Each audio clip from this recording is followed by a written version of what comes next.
तुम अपना चालू कर, जल्दी चालू। मैंने वो कर रखी थी चालू, जाने का वेट कर रहा था। स्प्रे घुमाने आता रहेगा वो तो।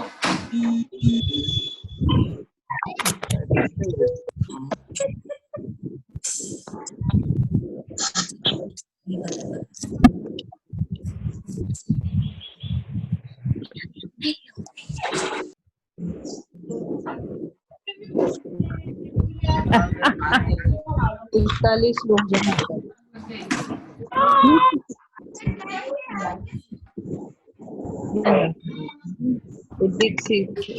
खाना आपको चालू अच्छा अच्छा फिर बोले तू हाँ सही बोले।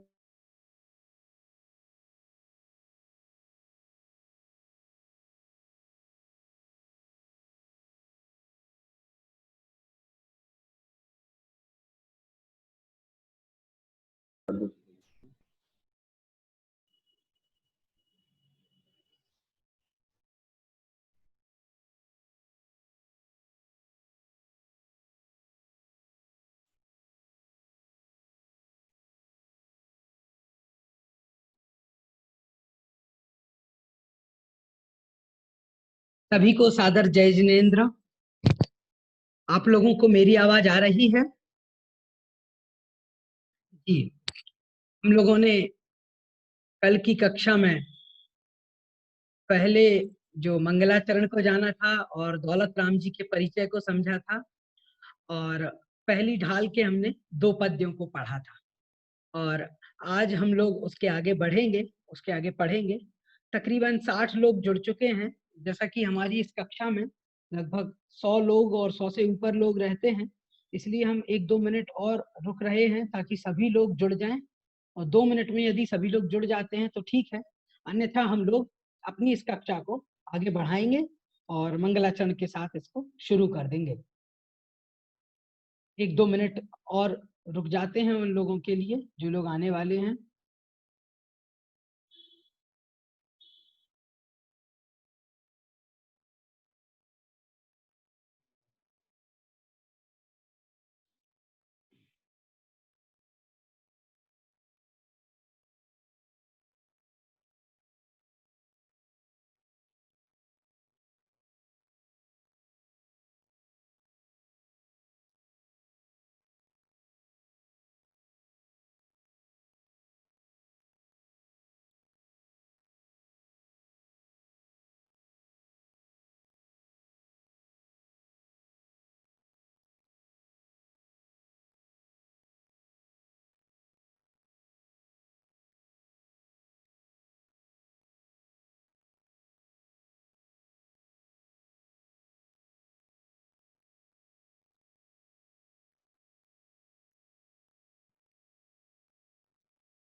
चलिए, हमारा समय हो चुका है और आज की इस कक्षा को हम मंगलाचरण के साथ प्रारंभ करते हैं। आइए हाथ जोड़ लेते हैं।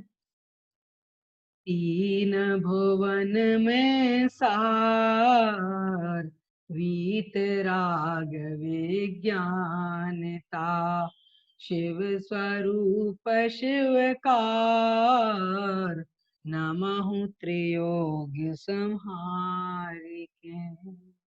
बोलिए पंच परमेष्ठि भगवान की जय। आचार्य भगवंत विद्यासागर जी महाराज की जय। मुनि पुंगव श्री 108 सुधा सागर जी महाराज की जय। अढ़ाई द्वीपस्थ समस्त मुनिराजों की जय। अहिंसामयी जैन धर्म की जय। श्रमण संस्कृति सम्यक ज्ञान शिक्षण शिविर के इस द्वितीय चरण में आप सभी का हार्दिक स्वागत है। हम सभी लोग इस कक्षा में पढ़ रहे हैं 6 ढाला जी, और 6 ढाला जी का अध्ययन करते समय अभी तक हम मंगलाचरण और दौलत राम जी के परिचय को जान चुके हैं, और कल का प्रथम दिन था इसलिए लोगों को आने में कुछ विलंब हुआ, कुछ लोगों को आने में असुविधा हुई, कुछ समस्याएं रही, लेकिन आज हम इस कक्षा को और तीव्र गति से चलाएंगे और साथ ही साथ में समझते चलेंगे। जो जो विषय हमारे रह गए थे उन सारे विषयों को भी समझेंगे और आगे बढ़ेंगे। चलिए, कल हमने जो जो पद्य इसके पढ़े थे, जो जो छंद हमने इसके पढ़े थे, उन छंदों का एक बार अच्छे तरीके से हम पाठ कर लेते हैं। जितने भी हमने छंद पढ़े थे, आइए हम सभी एक बार उनका पाठ कर लेते हैं और उसके बाद फिर हम आगे बढ़ेंगे। स्क्रीन पर आपको दिख रहा है, आइए शुरू करते हैं। जे त्रिभुवन में जीव अनंत, सुख चाहे दुख ते भयवंत, ताते दुख हारी सुखकार, कह सीख गुरु करुणाधार, ताहि सुनो भवि मन थिर आन, जो चाहो अपनो कल्याण, मोह महामद पियो अनादि, भूल आप को भर मतवादी। प्रकार से हमने दूसरे छंद पढ़ा था और इसमें बताया था कि मोह रूपी महामदिरा को पीकर के यह जीव इस संसार में भ्रमण करता आ रहा है। और मोह रूपी महामदिरा क्या है, तो मैंने कल आपको बताया था, जैसे शराब और मदिरा को पी लेने पर व्यक्ति नशे में आ जाता है और उसको कुछ भी नहीं समझ में आता है मैं क्या कर रहा हूँ और क्यों कर रहा हूँ। उसी प्रकार से इस संसार में मोह रूपी मदिरा को पी लेने की वजह से हमारे साथ ऐसा हो रहा है कि मोह के कारण से हमें कुछ भी सच्चा और झूठा का ज्ञान नहीं होता। हमें कुछ भी यह पता नहीं चलता कि क्या वास्तविक रूप में जीव है और क्या जीव की पर्याय है, कैसा जीव है और जीव का स्वभाव क्या है। मैं अपने आप को मोह के कारण से जैसा मेरा श्रद्धान है उसी अनुसार अपने आप को मान लेता हूँ, अपने हिसाब से उसको जान लेता हूँ। मतलब कोई व्यक्ति छोटा बच्चा है और उसको हम घर में अगर चिंटू कहने लगते हैं तो वो अपने आप को चिंटू जानने लगता है। क्यों? क्योंकि भले ही उसका यह नाम नहीं है, सभी लोग उसको इसी नाम से पुकार रहे हैं और सब लोग उसको यही कह रहे हैं, तो इस कारण से वो अपने आप को वही समझ लेता है। उसी प्रकार से मोह जो है, मोह के कारण से भी यही हो रहा है। मोह की वजह से हम जैसे हैं, जैसा हमारा जीव का स्वभाव और स्वरूप है, वैसा नहीं जान करके अन्य प्रकार से इस संसार में हम भटक रहे हैं। तो सबसे बड़ा कारण यदि हमारे इस संसार में भटकने का है तो वह है मोह, और मोह रूपी मदिरा को पी करके हम इस संसार में भटक रहे हैं। प्रकार से हमने इसको पढ़ा था और इसके अर्थ को जाना था। आइए अब हम थोड़ा सा आगे बढ़ते हैं और अगले छंद को पढ़ते हैं, अगले पद्य को पढ़ते हैं, जिसमें बहुत अच्छे तरीके से आगे ग्रंथ में बताया गया है कि निगोद के दुख क्या है और निगोद के दुखों के साथ साथ फिर बताया है संसार भ्रमण का कारण क्या है। आइए अब हम उसको पढ़ते हैं और अगले पद्य को पढ़ेंगे। तीसरा जो छंद है उस तीसरे छंद को हम सभी पढ़ रहे हैं। आप लोगों को आपकी स्क्रीन पर दिख रहा होगा हम किस छंद को पढ़ने जा रहे हैं, और स्क्रीन में आपको दिख रहा है तो आप अच्छे से उसको साथ में बोलिएगा, मैं भी बोलता हूँ। दास भ्रमण की है बहु कथा, पैका चुका हूँ कही मुनि यथा, काल अनंत निगोद मझार, बीत्यो एकेंद्री तन धार। अब आप लोग बोलिए।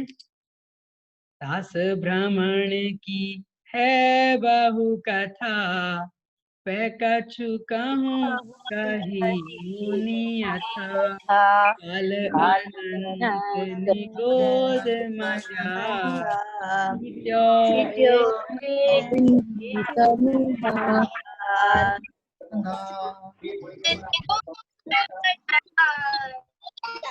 चलिए, प्रकार से आप लोग काफी अच्छा उच्चारण कर रहे हैं। अब देखिए एक एक शब्द इसका बहुत अच्छा और समझने वाला शब्द है, एक एक शब्द का अर्थ बड़ा अच्छा है। देखिए यहाँ पर बताया है, ग्रंथ में क्या बताया है, तो वो कहते हैं तास भ्रमण की है बहु कथा। अब देखिए पहला वाला जो हमने छंद पढ़ा था, पहले छंद में इन्होंने बताया था भूल आपको भरमतवादी, मतलब यह जो जीव है वो भरमतवादी मतलब व्यर्थ में ही भटक रहा है इस संसार में। तो अब वो भटक रहा है, उस भटकने का क्या प्रोसेस रहा, कैसे भटकता रहा यह जीव। अब हमें भी जानने की उत्सुकता होती है कि आपने बता तो दिया कि यह जीव भटक रहा है इस संसार में और सभी चारों गतियों में भटक रहा है, तो कैसे भटक रहा है, अब भटकने का तरीका क्या है, कैसे भटका और किस प्रकार से वह इस पूरे संसार में भ्रमण कर रहा है, वो सारी बात को अब इस पहली ढाल में हमको बताने जा रहे हैं। तो कहते हैं तास भ्रमण की है बहु कथा। तास मतलब उस, और भ्रमण अर्थात भ्रमण की, भ्रमण अर्थात जो भटक रहा है उस भटकने की, उस संसार में भटकने की, भ्रमण करने की, घूमने की है बहु कथा। उसकी जो कथा है, उसकी जो कहानी है वो बहु अर्थात बहुत बड़ी है, छोटी मोटी कथा नहीं है। मतलब क्या, मतलब ये कि संसार में भटकने की जो हमारी कथा है, कथा मतलब जो हमारी प्रोसेस चल रही है, वो तो कहानी कैसी है, बहुत बड़ी है। यह जीव इस संसार में अनादिकाल से भटक रहा है। अनादिकाल से मतलब क्या, मतलब शुरुआत से ही भटक रहा है और हमेशा से भटकता आ रहा है। अभी भी हम लोग क्या कर रहे हैं, इस संसार में भटक ही तो रहे हैं। संसार में चार गतियां हैं, जैसा भाग एक में हमने पढ़ा है, तो चार गतियों में से एक मनुष्य गति है। अभी हम मनुष्य गति में हैं, उसके बाद यदि मरेंगे और मरने के बाद में फिर हमने यदि देव पर्याय प्राप्त कर ली तो फिर हम देव पर्याय में चले जाए। इस प्रकार से फिर नरक में, कभी निगोद में, कभी त्रियंच में, इस प्रकार से ये जीव भटकता आ रहा है। तो ये जो कथा है, ये जो भटकने की प्रोसेस है, ये जो कहानी है, ये बहुत बड़ी है। और फिर वो कहते हैं पै कछु कहूं, लेकिन फिर भी वो कहानी तो बहुत बड़ी है। भटक, हम अनादिकाल से भटक रहे हैं, उस बात को कैसे कह सकते हैं, वो तो बहुत समय से चल रहा है, तो इस वजह से उसको कह नहीं सकते, तो फिर भी कह रहे हैं पै कछु कहूं, लेकिन फिर भी कछु मतलब कुछ, कहूं मतलब कहता हूं।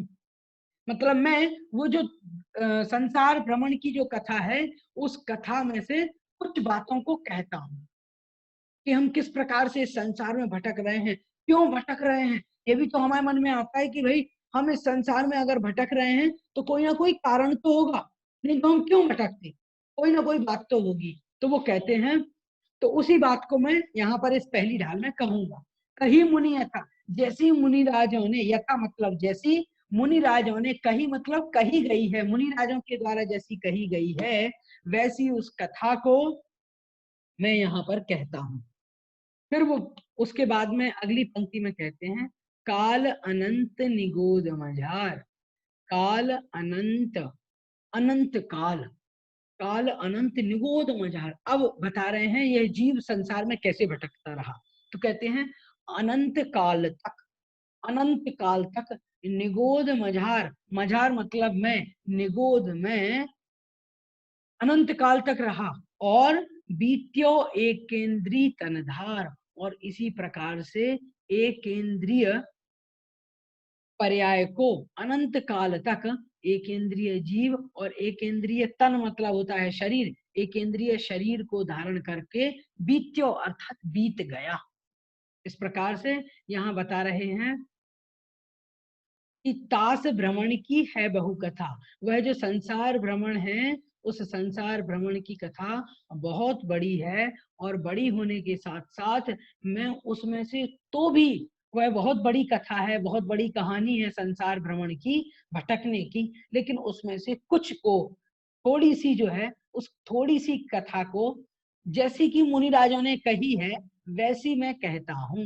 और फिर आगे कहते हैं निगोद में इस जीव ने एक इंद्रिय शरीर को धारण करके अनंत काल बिताया है।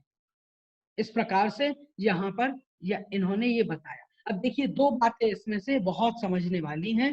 पहली बात तो ये बताई है कि ये जो संसार है, इस संसार में भटकने की जो कथा है, वह कथा जैसी मुनि राजा ने कही है। मतलब पंडित दौलत राम जी बता रहे हैं, मैं अपने मन से कुछ भी नहीं कह रहा हूँ। नहीं तो आपको ऐसा लगे ये तो पंडित दौलत राम जी अपने मन से कुछ भी कह रहे हैं, ऐसा नहीं है। पंडित दौलत राम जी यहाँ पर जो बात कह रहे हैं वो बात कैसी है, वह पहले मुनि राजों ने जैसी जैसी कही है उसी को वो कह रहे हैं। मतलब जैसी हमारे आचार्यों ने पहले जो जो कहा है उसी बात को वो यहाँ पर पंडित दौलत राम जी कह रहे हैं।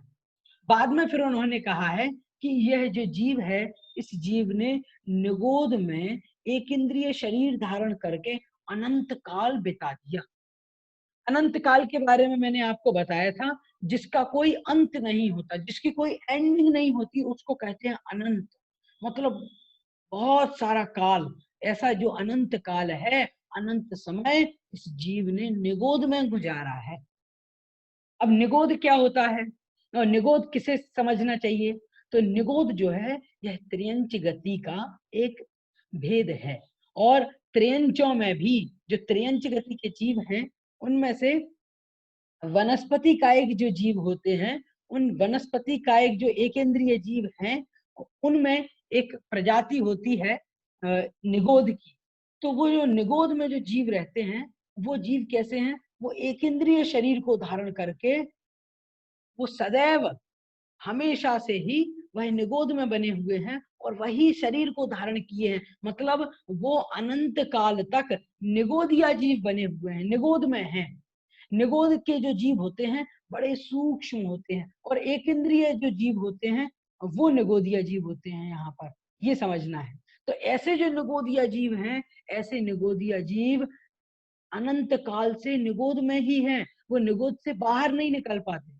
मतलब हम लोग जो हैं, जैसे त्रेंट है तो त्रेंट मर करके फिर देवगति में भी जा सकता है और देवगति से फिर वह मनुष्य भी बन सकता है, फिर नरक में भी जा सकता है। लेकिन निगोद में यह जीव अनादिकाल से पड़ा हुआ है और अनादिकाल से निगोद में यह जीव एक इंद्रिय शरीर को धारण किए हुए हैं, उसने और दूसरा कोई शरीर धारण ही नहीं किया। मतलब आपको ये समझना है, निगोद मतलब ऐसी एक पर्याय प्राप्त कर ली है जहां से निकलना नहीं हो पाया, और निकलना बड़ा मुश्किल है। तो इसलिए, और निगोद में अनंत अनंत जीव हैं, इस कारण से यह जीव उस निगोद पर्याय से और निगोद से नहीं निकल पाया, इसलिए वो बहुत लंबी कहानी है, उसको यहाँ पर वो बता रहे हैं। अब निगोद में कैसे रहा और निगोद में जीव कैसे रहते हैं, कैसे निकला, वो सारी बातों को यहाँ पर हमें समझना है। तो आइए अब हम चौथे पद्य को पढ़ते हैं, जो चौथा छंद है इसका, चौथा काव्य पढ़ेंगे। एक श्वास में 8-10 बार, जन्म्यो मर्यो भर्यो दुख भार, निकसी भूमि जल पावक भयो, पवन प्रत्येक वनस्पति थयो। इस प्रकार से इसका उच्चारण करना है। आप लोग भी साथ में उच्चारण करिए, मैं सुनता हूँ। चलिए। दास भ्रमण की है बहु कथा, कछु कहूँ कही मुनि था, काल अनंत अनम्यूट करते ना, अनम्यूट करते सब पागल से चिल्लाते लोग। अब ये चौथे वाले को पढ़ेंगे। एक श्वास में 8-10 बार, जन्म्यो मर्यो भर्यो दुख भार, निकसी भूमि जल पावक भयो, पवन प्रत्येक वनस्पति थयो। इस प्रकार से इसका उच्चारण करना है हमें। अब देखिए यहाँ पर इसका अर्थ क्या है, इसका अर्थ हम देखेंगे। आपको स्क्रीन पर इसका अर्थ दिख रहा होगा, देखिए यहाँ पर, ये लीजिए, इसमें अन्वयार्थ आपको दिख रहा है। एक एक शब्द का हम अर्थ इसमें देखेंगे। तो हमने पढ़ा है, एक श्वास में 8-10 बार, जन्म्यो मर्यो सहयो दुख भार। इस प्रकार से यहाँ पर वो बताते हैं। तो यहाँ पर कह रहे हैं एक श्वास में, एक श्वास में, एक श्वास लेने में, सांस लेने में 8-10 बार अर्थात निगोद में कैसे रहा ये जीव, निगोद के दुख क्या हैं और किस प्रकार से यह जीव निगोद में रहा है, तो उस बात को यहाँ पर बता रहे हैं कि एक श्वास में 8-10 बार, एक श्वास में यह जीव 8-10 बार मतलब 18 बार जन्म्यो मर्यो, जन्म्यो मतलब जन्म लिया और मर्यो मतलब जन्म मरण किया, जन्म्यो मतलब जन्म लिया और मर्यो मतलब मरण किया। और फिर आगे कहते हैं भर्यो दुख भार, और भर्यो मतलब सहन किया दुख भार, और दुखों का भार, दुखों का जो समूह है उस दुखों के समूह को सहन किया। यहाँ पर बता रहे हैं पहली पंक्ति में कि इस जीव ने निगोद में जब रहा तो निगोद में रहने के उस समय में एक श्वास में, एक श्वास लेने में 18 बार तो जन्म लिया और 18 बार मरण किया।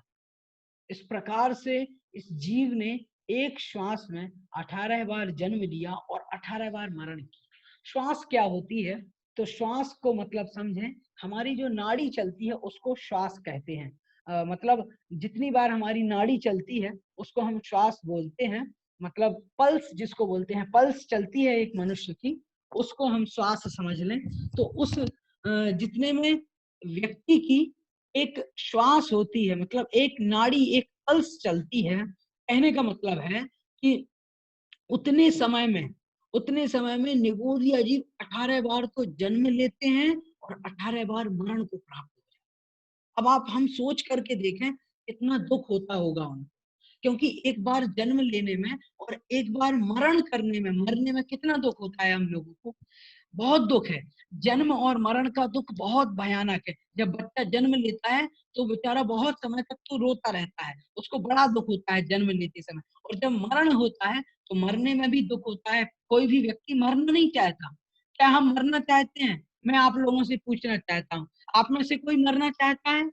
नहीं मरना चाहता। क्यों नहीं मरना चाहता? क्योंकि इसमें बहुत दुख है, और दुख होने की वजह से कोई भी मरना नहीं चाहता। लेकिन वो जो निगोदीय जीव होते हैं उनकी आयु इतनी अल्प होती है, बहुत छोटी सी आयु होती है, और इतनी छोटी सी होती है कि जितने समय में हम एक श्वास लेते हैं, एक सांस लेते हैं, उतने समय में वे निगोदीय जीव 18 बार तो जन्म कर लेते हैं और 18 बार मरण कर लेते हैं। इस प्रकार से निगोदीय जीव, निगोदीय जीवों के दुख किस प्रकार से होते हैं, तो हमें समझना है कि निगोदीय जीवों के दुख कितने भयानक हैं और कितने हमें समझिए कितने ज्यादा दुखदाई हैं कि निगोदीय जीवों को इतने सारे दुखों को सहन करना पड़ता है। तो यहाँ पर बताया कि एक श्वास में 8-10 बार जन्म्यो मरियो सहयो दुख भार। इस प्रकार से यहाँ पर इन्होंने बताया कि ये जो निगोदीय जीव हैं, ये निगोदीय जीव एक श्वास में 18 बार जन्म लेते हैं और मरण करते हैं। अब 8-10 जो है इसको आपको जोड़ना है। 8 मतलब 8, 10 मतलब 18, इन दोनों को जोड़ेंगे 8 और 10 मिलकर के 18 हो जाएगा, मतलब 18। और श्वास का मतलब समझना है नाड़ी, जितने में हमारी ये पल्स चलती है ना, ये जो पल्स, जब हम डॉक्टर के पास जाते हैं फिर डॉक्टर चेक करता है कि आपको क्या बीमारी है, तो वो नाड़ी चेक करता है, पल्स पल्स चेक करता है। तो जो पल्स का जो रेट है हमारा, जो हमारा कहना चाहिए नाड़ी जो चलती है, जो श्वसन तंत्र है, उसके हिसाब से यहाँ पर लेना है हमें। तो 1 मिनट में एक व्यक्ति जो होता है वह, उसकी श्वास जो है वो लगभग 72 बार पल्स चलती है, 72 बार धड़कता है, और कभी किसी की ज्यादा और कभी कम हो जाती है। तो सोचिए 1 मिनट में 72 बार हम श्वास ले लेते हैं, तकरीबन मिला करके चले, अनुमान मान करके चले 72 या 75, किसी का 60 भी हो जाता है, 70 भी होता है, किसी का 80 भी हो जाता है। तो वो कहते हैं कि एक श्वास मात्र में, एक जितने समय में एक नाड़ी चलती है हमारी, 1 मिनट में वो 70 बार होती है, और उतने समय में उस एक नाड़ी में, उस एक समय में, एक श्वास में निगोदीय जीव 18 बार तो जन्म ले लेते हैं और मृत्यु को प्राप्त हो जाते हैं। इस प्रकार से जो निगोदीय जीव हैं उनको बहुत दुख को सहन करना पड़ता है, बहुत सारे दुखों को वो सहन करते हैं। और फिर निगोद से जब निकलता है जीव तब क्या होता है, तब अगली पंक्ति में बताया है, निकसी भूमि जल पावक भयो पवन प्रत्येक वनस्पति भयो। इस प्रकार से तो देखिए हमने पहली ढाल में और सॉरी पहले भाग में बाल बोध में और दूसरे भाग में अच्छे तरीके से पढ़ लिया है जीव कितने होते हैं। तो देखिए जीव तो पहले उन्होंने दो भाग किए। जीव जो है, जीव दो प्रकार का, संसारी जीव और मुक्त जीव। तो संसारी जीव के दो भाग कर दिए, संसारी जीव और मुक्त जीव, इस प्रकार से ये दो हो गए। अब इनको अलग कर लिया, तो संसारी जीव तो हम लोग हैं और मुक्त जीव जो हैं वो सिद्ध हैं, मतलब सिद्ध बन चुके हैं। अब जो संसारी जीव हैं हम, तो हम लोगों में भी फिर अलग से उन्होंने भेद किए, त्रस और स्थावर के भेद। तो त्रस जो है, त्रस हो गए 2 इंद्रिय, 3 इंद्रिय, 4 इंद्रिय, 5 इंद्रिय, ये हो गए त्रस। और उसके बाद में फिर उन्होंने कहा कि जो स्थावर हैं वो होते हैं 1 इंद्रिय। 1 इंद्रिय जीवों को स्थावर जीव कहते हैं। और वो जो स्थावर जीव हैं वो भी 5 प्रकार के हैं। और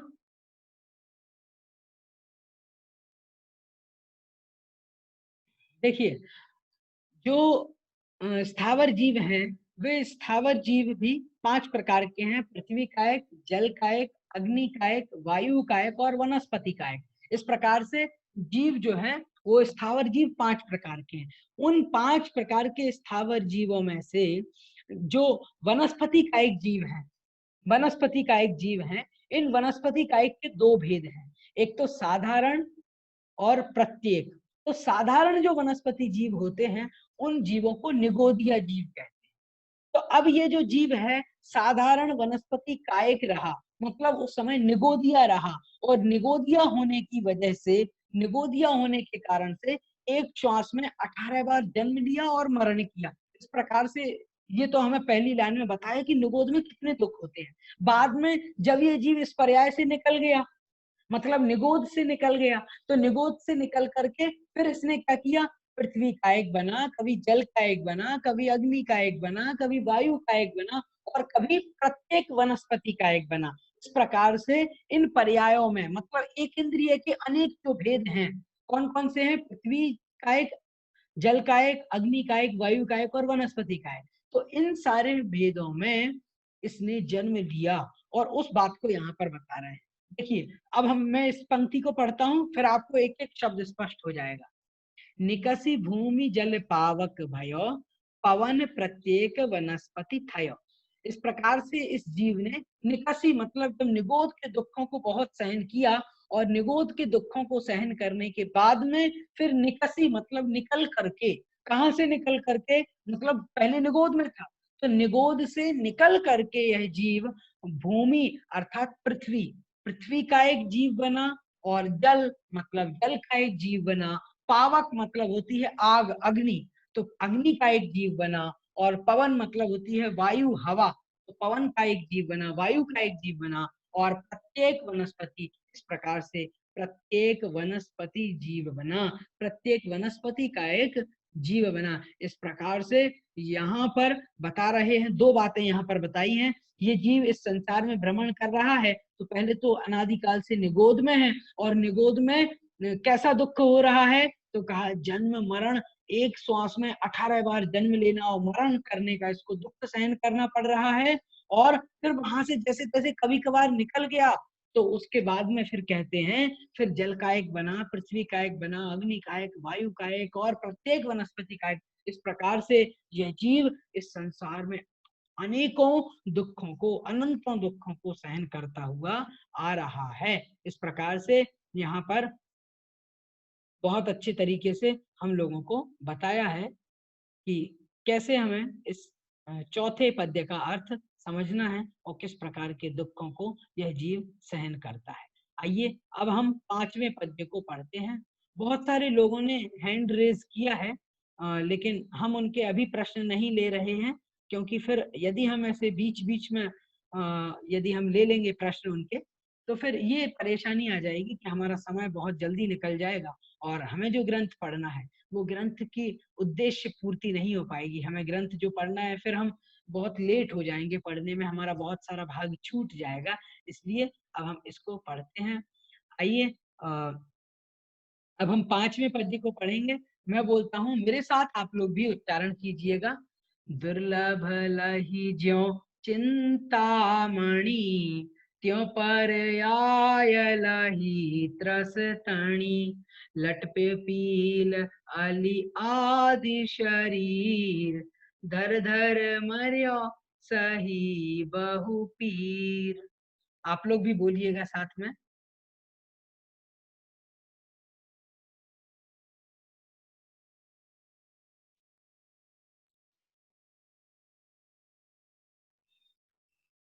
हेलो,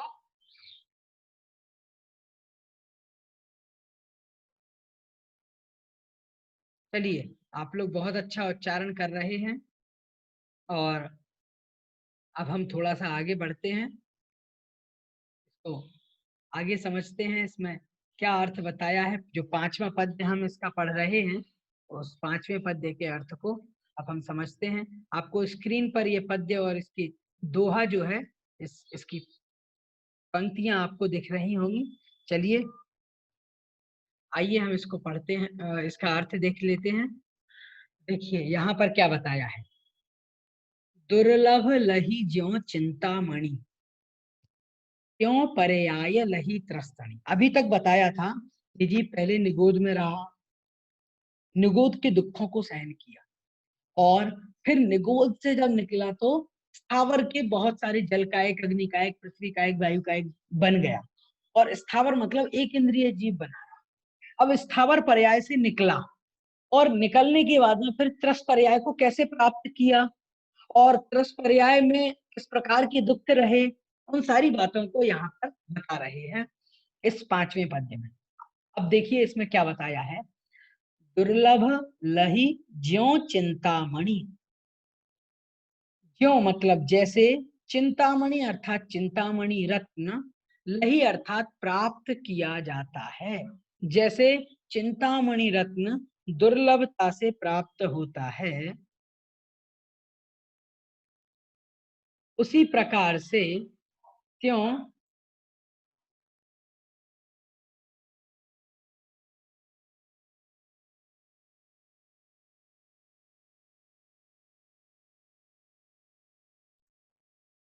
तो देखिए यहाँ पर थोड़ा नेटवर्क की वजह से रुकना पड़ा हमको।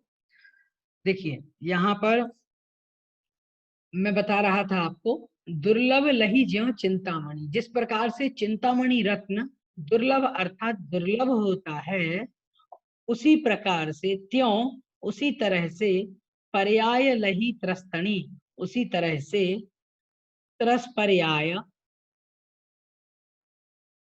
लही अर्थात प्राप्त की है। इस जीव ने त्रस पर्याय कैसे प्राप्त की है, तो उसके लिए बहुत अच्छे तरीके से इन्होंने बताया है कि जिस प्रकार से चिंतामणि रत्न प्राप्त होता है, चिंतामणि रत्न जिस प्रकार से प्राप्त होता है, उसी तरीके से इस जीव को त्रस पर्याय प्राप्त हुई है। अब देखिए चिंतामणि रत्न क्या है, तो हमारे मन में प्रश्न आता है चिंतामणि मतलब क्या होता है।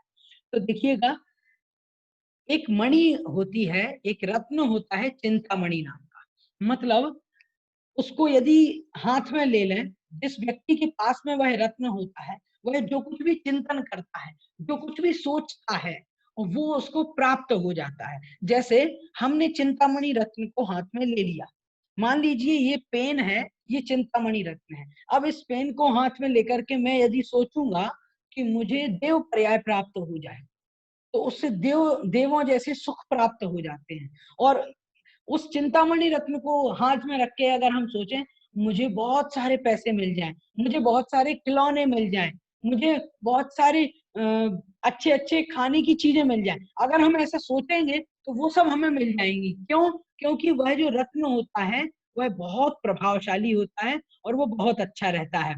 और उसकी ये क्वालिटी होती है उस रत्न की कि उसको जो कोई भी हाथ में लेता है और फिर जो कुछ भी सोचता है, जो कुछ भी चिंतन करता है, वो उसे प्राप्त हो जाता है। इसलिए चिंता मतलब जिस चीज का चिंतन किया जाता है उस पदार्थ को वो प्राप्त करा देती है।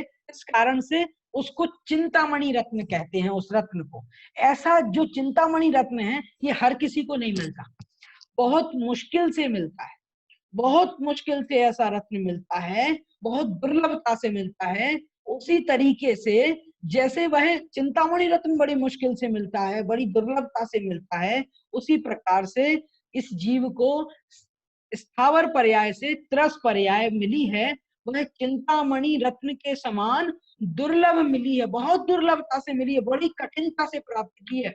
ऐसे सिंपली प्राप्त नहीं होती कि आपको आराम से वो मिल गई, नहीं, बहुत मुश्किल से प्राप्त होती है। इसलिए यहाँ पर कहा है कि दुर्लभ लही ज्यों चिंतामणि, जिस प्रकार से ज्यों मतलब जिस प्रकार से, चिंतामणि मतलब चिंतामणि रत्न दुर्लभ लही अर्थात दुर्लभता से प्राप्त होता है, त्यों उसी प्रकार से पर्याय लही त्रस्तणी, उसी प्रकार से त्रस की पर्याय को, त्रस पर्याय को लही अर्थात प्राप्त की है इस जीव ने।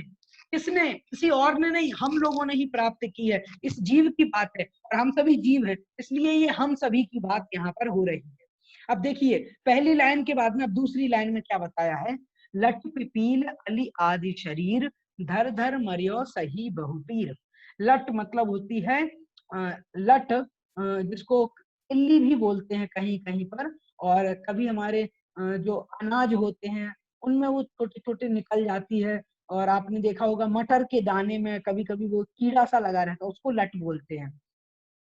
तो लट, पिपील मतलब चींटी, अली मतलब भौरा, आदि मतलब और बहुत सारे, इस प्रकार के बहुत सारे शरीर, इस प्रकार के शरीरों को धारण किया। लट जो है उस लट के शरीर को, पिपील मतलब चींटी के शरीर को, और अली मतलब भौरा के शरीर को, आदि मतलब इस प्रकार से अनेकों शरीरों को, शरीर अर्थात शरीरों को, धर धर मतलब बार बार धारण करके, दो बार धर आया है इससे पता चलता है बहुत बार धारण करके, मर्यो मतलब यह जीव मरा, और सही बहुपीर और बहुत पीर मतलब पीड़ा को, सही मतलब सहन किया है। इस जीव ने निगोद में बहुत सारे दुखों को सहन किया, फिर एकेंद्रिय बना और एकेंद्रिय के दुखों को सहन किया, और एकेंद्रिय पर्याय के बाद में फिर जैसे बड़ी मुश्किलता से जैसे चिंतामणि रत्न प्राप्त होता है, उसी प्रकार से बड़ी दुर्लभता से त्रस पर्याय को प्राप्त किया, और त्रस पर्याय में भी कभी लट के शरीर को धारण किया, कभी पिपील मतलब पिपीलिका मतलब चींटी के शरीर को धारण किया, अली मतलब भौरा के शरीर को धारण किया। इस प्रकार से बहुत सारे शरीरों को धारण करके, मतलब बहुत सारी पर्याय में उत्पन्न होके, कीड़े मकोड़े और पक्षी इत्यादि बन करके इस जीव ने बहुत पीड़ा को सहन किया, बड़े दुखों को सहन किया इस संसार में। बहुत अच्छे तरीके से यहाँ पर इन्होंने बताया है कि इस जीव ने कितने कितने दुखों को सहन किया है। अब देखिए यहाँ पर लट जो है, लट दो इंद्रिय जीव होता है, तो इससे दो इंद्रिय जीवों को, जीवों की पर्याय को धारण किया। और पिपील मतलब होती है चींटी, तो कभी ये जीव चींटी आदि तीन इंद्रिय पर्याय में गया। भौरा होता है, वो होता है चार इंद्रिय, तो उसको भी बड़ा दुख होता है भौरे को, और वो चार इंद्रिय में, इस प्रकार से ये जीव कभी दो इंद्रिय, तीन इंद्रिय, चार इंद्रिय जीव बना, और बहुत सारे दुखों को इसने सहन किया।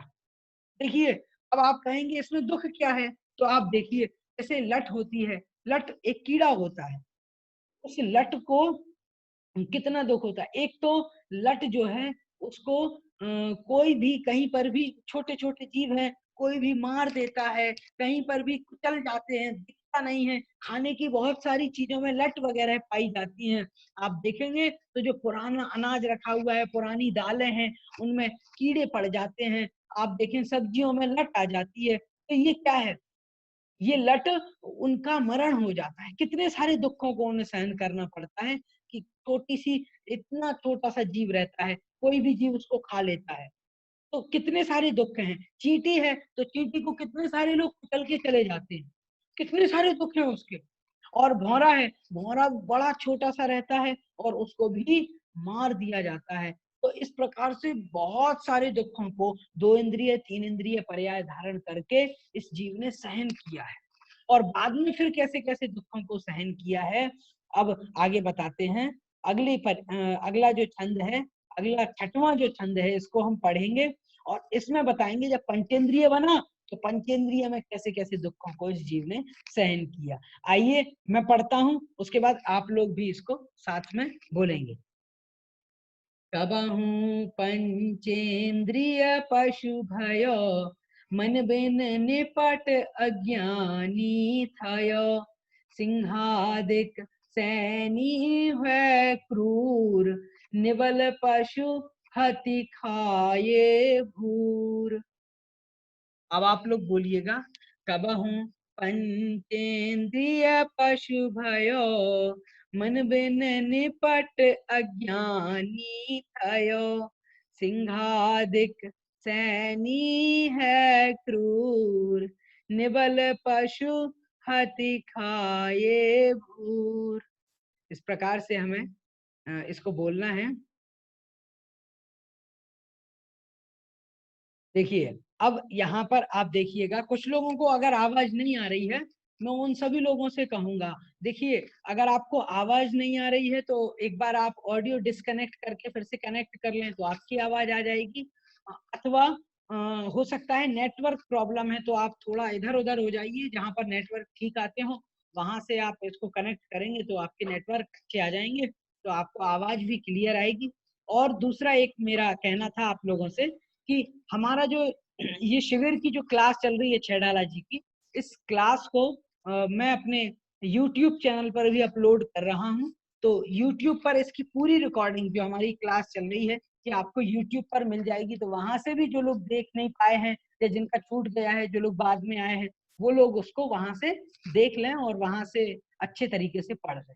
और जो लोग ग्रुप में नहीं जुड़े हैं, मैं आपको चैट में एक नंबर दे रहा हूँ, उस नंबर पर आप अभी व्हाट्सएप में मैसेज करेंगे और मैसेज करने के बाद में जैसे आप व्हाट्सएप पे मैसेज करें तो उनको बता दें कि मुझे छैडाला पढ़ना है, और जैसे आप उनको बताएंगे तो वो आपको छैडाला वाले ग्रुप में ऐड कर लेंगे और ग्रुप में आपको पीडीएफ फाइल भी मिल जाएगी। और पीडीएफ फाइल मिलने के साथ साथ फिर आपको सारी नोटिफिकेशन मिल जाएगी, आप क्वेश्चन वगैरह भी पूछ सकते हैं अपने ग्रुप में। चलिए, अब हम छठवां जो पद्य पढ़ रहे हैं, छठवां जो छंद है, उस छठवें दोहे में बहुत अच्छे तरीके से एक एक बात को उन्होंने बताया है कि किस प्रकार से पंचेंद्रिय पर्याय प्राप्त कर ली तब भी कितने दुखों को इस जीव ने सहन किया। देखिए, रस जीव भी दो प्रकार के होते हैं, एक तो विकलेंद्रिय, दूसरे होते हैं पंचेंद्रिय। विकलेंद्रिय होते हैं तीन, एक तो होते हैं तीन इंद्रिय, दो इंद्रिय, तीन इंद्रिय और चार इंद्रिय। दो इंद्रिय, तीन इंद्रिय और चार इंद्रिय, ये जो तीन प्रकार के हैं ये तो होते हैं विकलेंद्रिय जीव। अब ये जो विकलेंद्रिय होते हैं और दूसरे फिर होते हैं पंचेंद्रिय। तो अभी तो विकलेंद्रिय का बता दिया था पिछले बारे में कि दो इंद्रिय, तीन इंद्रिय और चार इंद्रिय पर्याय को इस जीव ने धारण किया और दुखों को सहन किया। तो बता रहे हैं अगर इसने पंचेंद्रिय पर्याय को भी धारण कर लिया तब क्या दुखों को सहन किया, तो वो कहते हैं कि पंचेंद्रिय बना कब जिन दुखों को सहन किया उसकी बात यहाँ छठवें पद में यहाँ पर बताई। देखिए, यहाँ पर कहा है कबहू पंचेंद्रिय पशु भयो। कबहू मतलब कभी, वो जो जीव है, ये जो जीव है, यह जो आत्मा है, यह जब कभी, कबहू मतलब कभी, पंचेंद्रिय पशु भयो, पंचेंद्रिय पशु हुआ, पंचेंद्रिय पशु बना, पंचेंद्रिय त्रियंच बना, तो कहते हैं मन बिन निपट अज्ञानी थयो। मन बिन मतलब मन के बिना, निपट मतलब बहुत अधिक रूप से, अज्ञानी थयो बिल्कुल अज्ञानी रहा। देखो, आपने पहले भाग में पढ़ा होगा, दो प्रकार के जीव होते हैं पंचेंद्रिय, एक तो सैनी, दूसरा असैनी। तो सैनी वो होते हैं जिनके मन होता है, असैनी वो होते हैं जिनके मन नहीं होता।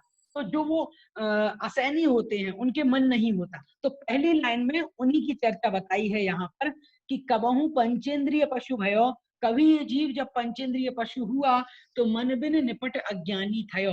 मन के बिना, निपट मतलब बिल्कुल, अज्ञानी मतलब बिल्कुल अज्ञानी रहा, बहुत अधिक अज्ञानी रहा, बहुत मूर्ख रहा।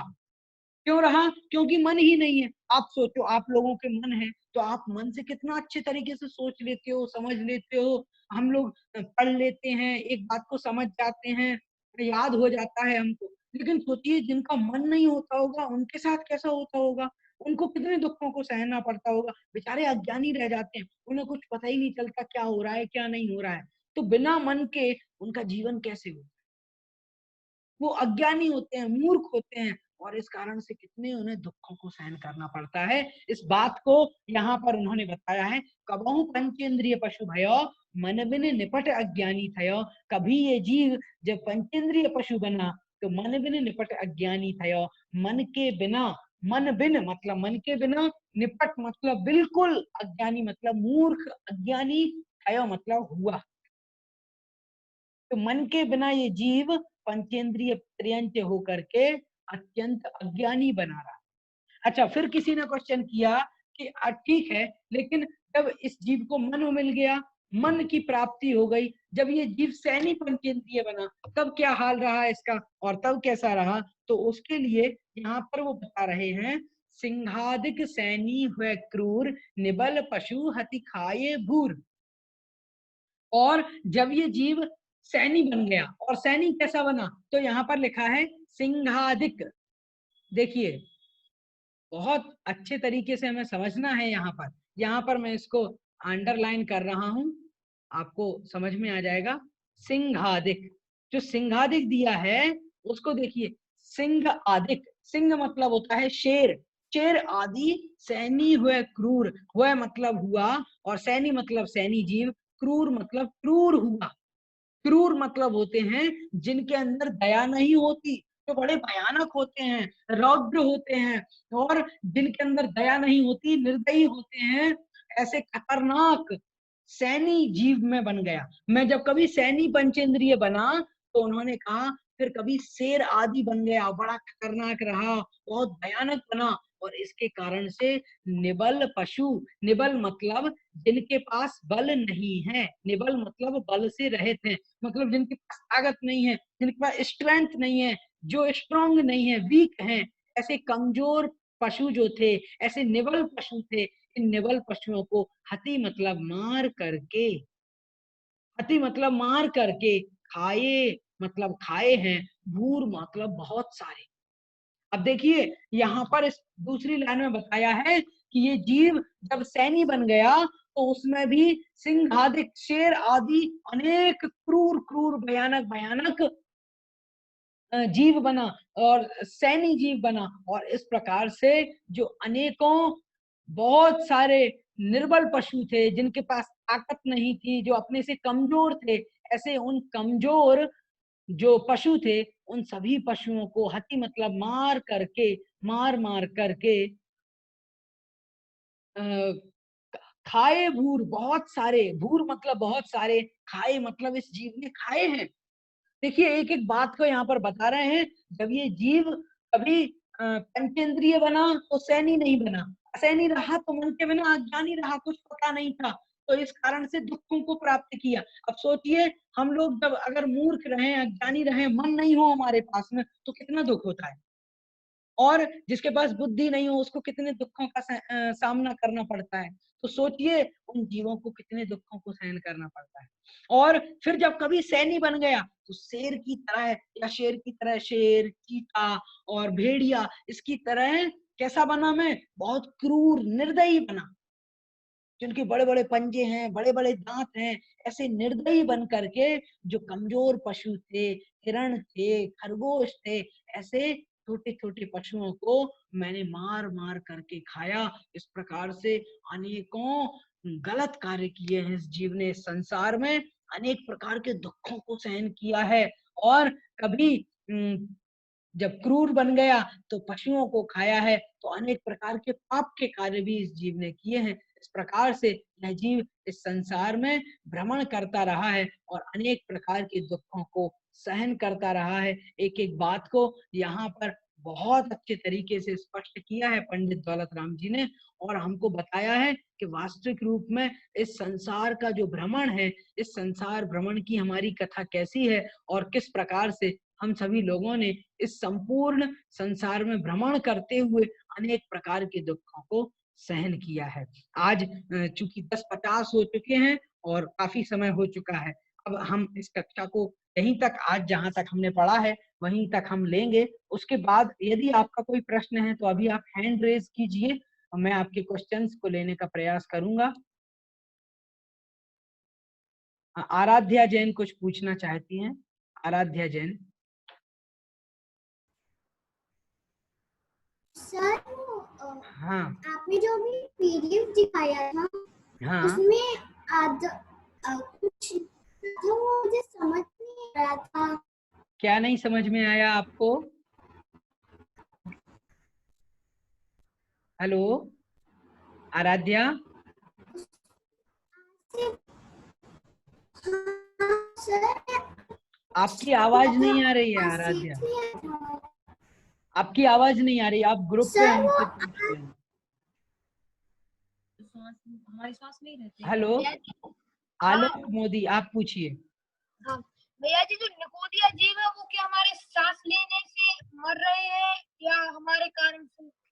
निगोदिया जीव सांस में ही रहती है क्या? नहीं नहीं नहीं, देखिए आपका जो क्वेश्चन है ना, उसको यहाँ पर इन्होंने बताया था कि एक श्वास में 8-10 बार, मतलब हमारे सांस लेने में तो वो नहीं मर रहे, लेकिन यहाँ पर उन्होंने ये कहा था जितने समय में हम श्वास लेते हैं, एक श्वास लेते मतलब जितने समय में हमारी नाड़ी चलती है, एक बार जो नाड़ी चलती है उतने समय में ये निगोदिया जीव 18 बार तो जन्म लेते हैं और 18 बार मरण करते हैं, मतलब 18 पर्यायों को धारण कर लेते हैं। ऐसा इनका वो जो समय समझना है, हमारे श्वास लेने में इनके मरने का वो नहीं है। वैसे श्वास लेने में भी जीव मरते हैं, लेकिन वो जीव अलग हैं, वो निगोदिया जीव का कोई ये कारण नहीं है। हमारे श्वास लेने से इनके मरने का कोई संबंध नहीं। से नहीं मर रहे?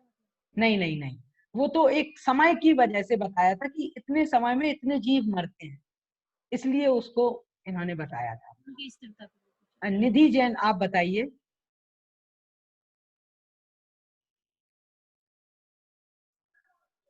निधि हेलो, जैन, हाँ जी कहिए।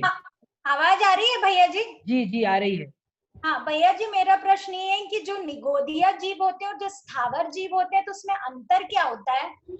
देखिए निगोदिया जीव और स्थावर जीव जो हैं इनमें दो अंतर हैं। एक तो स्थावर जीव के 5 भेद मैंने आपको बताए हैं, 5 भेदों में से जो वनस्पति का एक जीव है, और वनस्पति के भी 2 भेद हैं, एक तो प्रत्येक और दूसरा साधारण। तो इस साधारण जो वनस्पति का एक जीव है, ये साधारण जीव जो होते हैं उनको निगोदिया जीव कहते हैं, प्रत्येक वनस्पति को निगोदिया जीव नहीं कहते। तो एक तो ये बात आपको समझनी है। अब दूसरा प्रश्न है कि निगोदिया जीवों की भी एक इंद्रिय होती है, और जो कि स्थावर जीव हैं, पृथ्वी का एक, जल का एक, अग्नि का एक, इनकी भी एक इंद्रिय होती है। फिर इनमें अंतर क्या है? तो इनमें अंतर ये समझना है कि ये जो स्थावर जीव हैं इनकी तो अलग अलग पर्याय हैं, और निगोदिया जीव हैं ये केवल एक ही पर्याय में, मतलब वनस्पति काय में ही अनंत काल तक रहते हैं। और दूसरी बात, यह जीव निगोद में अनंत काल तक रहता है और निगोद से बड़ी मुश्किल में निकल पाता है। इसके लिए उन्होंने बताया है ग्रंथ में कि निगोद से 6 महीने 8 समय में मात्र 608 जीव निकल पाते हैं। 6 महीने 8 समय में मात्र 608 जीव निकल पाते हैं। इस प्रकार से निगोद जो है वो एक तरीके से ये समझिए कि उसमें अनंत जीव भरे हुए हैं, और ये सारे निगोदिया जीव जो हैं इनका कोई जगह फिक्स नहीं है। जैसे पानी है तो पानी में तो जल का एक जीव होंगे, जैसे पृथ्वी है तो पृथ्वी में पृथ्वी का एक जीव होंगे, और अग्नि है तो अग्नि में अग्नि का एक जीव होंगे। लेकिन निगोदिया जीव संपूर्ण जो संसार है, संपूर्ण लोक है, इस संपूर्ण लोक में ऐसे जीव भरे हुए हैं, और ये इतने भरे हुए हैं कि अनंत है। इस संपूर्ण लोक में वो सारे जीव भरे हुए हैं, और बहुत सारी बातें हैं इनके बारे में जानने योग्य, लेकिन वो सब इसलिए नहीं बता रहा हूँ क्योंकि इसमें सभी तरह के लोग हैं, और बहुत सारे ऐसे लोग हैं जिन्होंने स्वाध्याय बहुत किया है, बहुत सारे ऐसे लोग हैं जिन्होंने स्वाध्याय प्रारंभ ही नहीं किया, इसलिए उन लोगों को समझ में नहीं आया या कठिन हो, इस वजह से मैं बहुत सारी बातें अच्छा, बस ये बता दीजिए भैया जी, इतर निगोद और नित्य निगोद होता है वो क्या है? हाँ, नित्य निगोद और इतर निगोद जो होता है, ये निगोद के 2 भेद हैं। तो निगोद जो नित्य निगोद है, ऐसे जीव जो निगोद में अनादिकाल से हैं और वो निगोद से निकले नहीं हैं, और ऐसे जीवों को नित्य निगोदिया जीव कहते हैं। और इतर निगोद जीव वे हैं जो निगोद से निकल करके संसार का भ्रमण किया, और संसार से भ्रमण करने के बाद में फिर दोबारा जो निगोद में आ गए हैं उनको इतर निगोद कहते हैं। इस प्रकार से 2 इतर निगोद और नित्य निगोद के भेद हैं। अच्छा भैया जी, बस एक प्रश्न और, जो आलू है ना, तो उसमें जो जीव रहते हैं तो वो वनस्पति है, तो वो प्रत्येक में आएगा कि साधारण में आएगा? देखिए, वनस्पति जो होती है, वनस्पति को हम समझें, वनस्पति जितनी भी हम वनस्पति देखते हैं वो साधारण वनस्पति नहीं है, उसके आश्रय से साधारण वनस्पति का एक जीव रहते हैं। मतलब जितनी भी वनस्पति हम देखें, ये सारी वनस्पतियां प्रत्येक वनस्पति है, साधारण वनस्पति नहीं है। जितनी भी लौकी है, आलू है, सब्जी है, भिंडी, करेला है, टमाटर है, ये सब जितनी भी सब्जियां हैं, ये सब की सब प्रत्येक वनस्पति में है। और इनका विषय बहुत गहन है, हो सकता है आप लोगों को फिर और ज्यादा इसमें से क्वेश्चन निकले और आपको समझ में भी फिर कंफ्यूजन आ जाए, इसलिए मैं इस बात को ज्यादा और नहीं बता रहा हूँ। इसको आपको यदि डिटेल में समझना है तो आप पर्सनली व्हाट्सएप पर आप मैसेज करेंगे तो उस तरीके से आपको समझ में अच्छे से आ जाएगा। और बाकी जो यहाँ पर बेसिक है और सिंपली अगर हम समझें तो 2-3 इन प्रश्नों को और इनके उत्तर को आप समझ लीजिए।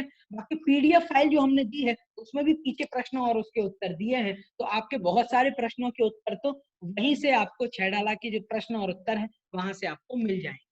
अच्छा ठीक है भैया जी, थैंक यू। जय जिनेंद्र। अब श्रुति जैन आप कुछ पूछना चाहती हैं? श्रुति जैन। हाँ जी भैया जी, आपने स्थावर जीव बताया, एक इंद्रिय जीव होते हैं, फिर 2, 3, 4 इंद्रिय को भी कोई जीव बताए ना, कोई नाम? जी, उनको बोलते हैं त्रस जीव। त्रस नहीं, एक और कुछ बोले थे। हाँ, 2 इंद्रिय, 3 इंद्रिय और 4 इंद्रिय जो जीव होते हैं इनको विकलेंद्रिय जीव बोलते हैं। त्रस में ही 2 भाग हैं, एक तो विकलेंद्रिय और दूसरा पंचेंद्रिय। अच्छा, तो 2 इंद्रिय, 3 इंद्रिय, 4 इंद्रिय को हम विकलेंद्रिय कहेंगे। अच्छा ठीक है। चलिए, और एक और है गैलेक्सी J7 नेक्स्ट, आप कुछ पूछना चाहते हैं?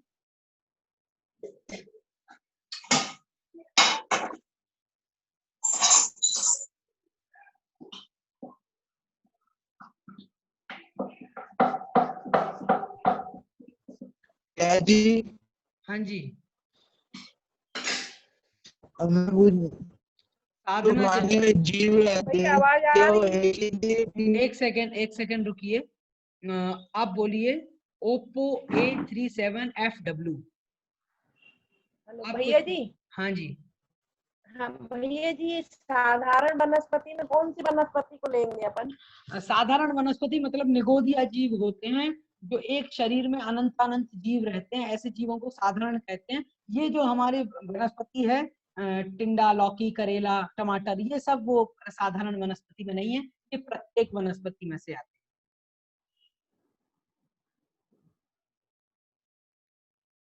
चलिए, साधना जी आप कुछ पूछना चाह रही थी। साधना जी। जी जी जी, जय जिनेंद्र भैया जी। जय जिनेंद्र जी भैया जी, मेरा प्रश्न है कि सैनी और असैनी होते हैं, तो इनकी कोई पहचान है क्या, कि हम कैसे जाने कि कौन सा सैनी या कौन सा सैनी? हाँ, तो देखिए, इसमें आपको ये समझना है कि सैनी और असैनी जो है, अधिकतर जो जीव हैं, मतलब पंचेंद्रिय में जो अधिकतर जीव होते हैं पंचेंद्रिय पशुओं में, वो तो सैनी ही होते हैं। कुछ उसमें से मतलब असैनी होते हैं, जैसे कोई कोई सांप जो होते हैं, जो जल में रहने वाले सांप होते हैं, उनको असैनी माना है। और कुछ कुछ ऐसे प्राणी होते हैं, जैसे कोई कोई तोता ऐसा होता है जो असैनी माना गया है, लेकिन उसकी कोई प्रमाण नहीं है कि ये सैनी ही है या असैनी है, हम नहीं जान सकते, हमें तो पता नहीं चलता। लेकिन ऐसा ग्रंथों में ऐसा कहा गया है कि जो जल सर्प जो होता है पानी में रहने वाला, वो असैनी कहा गया है। और कुछ कुछ ऐसे प्राणी होते हैं तो अपन पहचान नहीं सकते, मतलब इनकी कोई पहचान नहीं है ना? अच्छा भैया जी, एक प्रश्न और मेरा, कि जो जल सर्प है वो सम्मूर्छन है क्या? अब ये जो जल सर्प जीव है वह सम्मूर्छन है, ये तो मैं नहीं कह सकता, क्योंकि पंचेंद्रिय जीवों का नियम नहीं होता है। जो पंचेंद्रिय जीव हैं वो सम्मूर्छन भी हो सकते हैं और गर्भज भी हो सकते हैं, तो ये जरूरी नहीं है कि वो सम्मूर्छन हो। लेकिन 1 से 4 इंद्रिय तक के सारे जीव सम्मूर्छन ही होते हैं, ये तो सिद्ध ही है और ग्रंथ में बताया है, इससे आप समझ सकते हैं। बाकी एक आपसे बात कहनी है लास्ट में, कि हमारा ग्रुप जो है, अभी मैंने आपको जो लिंक दी थी, जो लोग ग्रुप में जुड़े हैं, वो लोग उन्होंने बताया है चैट में कि ग्रुप फुल हो चुका है और हम आप आज आपको एक और उसकी लिंक दे देंगे, तो आप हमारे उस ग्रुप से जुड़ जाएंगे और फिर हम नया ग्रुप बना देंगे, तो उसमें आपको असुविधा नहीं होगी। आज की इस कक्षा में आप सभी को उपस्थित रहने के लिए बहुत बहुत धन्यवाद। आज की इस कक्षा को हम यही समाप्त करते हैं। बोलिए महावीर भगवान की जय। सभी को जय जिनेंद्र। आप सभी 9 बार नमो कार्बन पढ़ के इस कक्षा को छोड़ सकते हैं। जय जिनेंद्र।